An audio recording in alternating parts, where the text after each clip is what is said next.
NASCAR Cup Series qualifying is officially concluded from Atlanta Motor Speedway, and Ford dominates qualifying, and Ryan Blaney has won his first pole of 2025.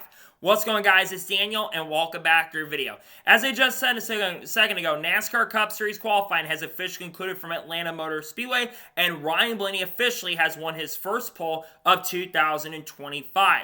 This is a big deal for Ryan Blaney. I believe this is the first time that Ryan Blaney's ever won a pole at Atlanta Motor Speedway, and the first time he's won a pole at Atlanta Super Speedway as well. We know Penske cars are always going to be strong in qualifying at the Super Speedways, and seeing Ryan Blaney win the pole here is not a big shock or surprise. That 12 car looked really strong in the first round, the second fastest car in the first round of qualifying, and comes out being the fastest car. If you're in a Penske car or in a Penske affiliated car like the Wood Brothers or of course Front Row Motorsports, your cars are always going to be up front. And in the first round of qualifying, 9 of the top 10 cars were in the Ford camp, and all 7 of the cars affiliated with Penske qualified inside the top 10 as well. But it's a big deal for Ryan Blaney, coming off unfortunately getting involved in a crash, still finishing inside the top 10 at the Daytona 500. This is a really good run for Ryan Blaney, a really good start to the weekend as a whole. Blaney, I think, is going to have a car capable of winning the race tomorrow, so a massive congratulations to Ryan Blaney on winning his first pole of the year, his 11th career NASCAR Cup Series pole.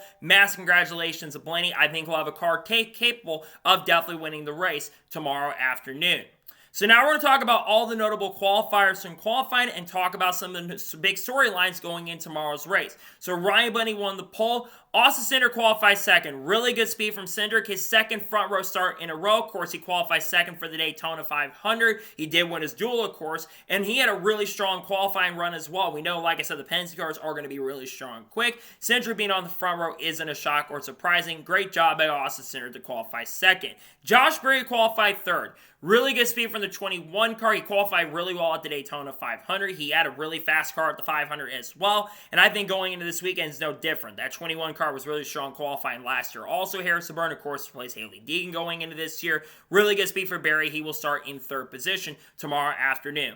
Joey Logano qualified fourth. After qualifying really well in the first round, I thought Logano was going to back up and win the pole, but still really good job for Logano. Logano's been extremely strong in qualifying at these types of tracks and every type of track in general. So great job for Logano. He'll be starting in fourth position tomorrow afternoon.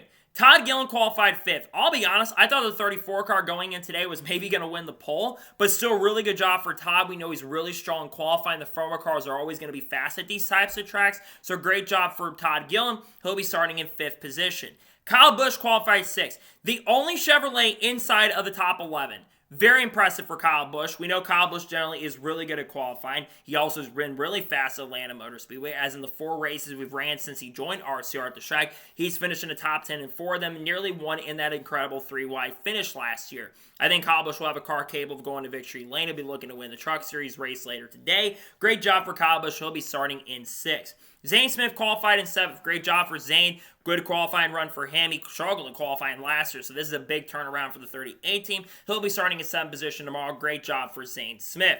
Chris Buescher qualified 8th. They put a little more speed in these RFK cars, it seems like, because they showed some really good speed in qualifying today, and that led to Chris Buescher starting inside the top 10 at 8th position. Great job by Chris Buescher. Brad Keselowski qualified 9th. Good speed for Keselowski. They've generally, like I said, been a little bit farther in the pack in qualifying, so to qualify inside the top 10, very impressive speed from the RFK trio and really good speed from them. And Noah Gragson qualified 10th. Good job for Noah Gragson. The slowest of the 3 front row cars, but this is the expansion car, so it's not a shock and surprising to see this. But Gragson showing some really good speed. He'll be starting in 10th position. Going outside the top 10, Ryan Preece qualified 11th. Just missed out by a couple 1,000ths of a second. Really strong speed for Ryan Preece. He's looking to turn around after having that really bad wreck during the Daytona 500 last week. He'll be starting 11th. Good job for him. AJ Allmendinger qualified 12th. Really been liking the speed of the Cala cars to start this year. I know they haven't had the results to show it, but a good job from Allmendinger to qualify inside the top 15. Alex Bowman is the fastest Hendrick car in 13th place. Hendrick cars seem like they're more trimmed out than they're set up for the race speed and qualifying. Bowman still will start inside the top 15. Bubba Wallace qualified in 14th position. He is the fastest Toyota in the field. They trimmed that car out a lot more. I like the speed from the 23 team. Bubba, of course, got a top 5 last year at Atlanta Motor Speedway, so he'll be starting back in 14th position. Austin Dillon qualified 15th, decent speed from him. William Byron qualified 16th. Kyle Larson qualified 17th. I expected more from Larson in qualifying, to be honest. I thought Larson would definitely be a little bit more of a factor because he's been generally really good at qualifying at this track. So a little bit surprised to see him farther back in the field, but probably because of how many crashes he's been involved in, they try to give him a car with better handling. Tyler Reddick qualified 18th. Chase Elliott qualified 19th, decent speed from him. And Ty Dillon qualified in 20th. Going a little bit farther back in the field, the Toyotas seem to be struggling in qualifying outside of Bubba. You had Chase Briscoe qualified back in 25th.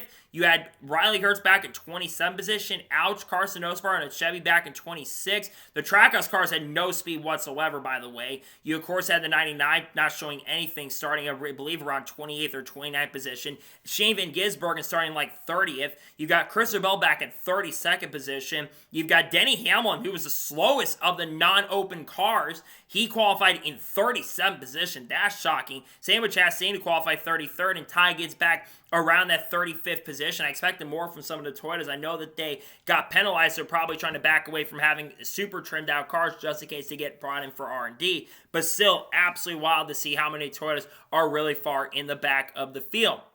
So that's the reactions of qualifying for some of the big notable names. So what are the big storylines to look at going into tomorrow?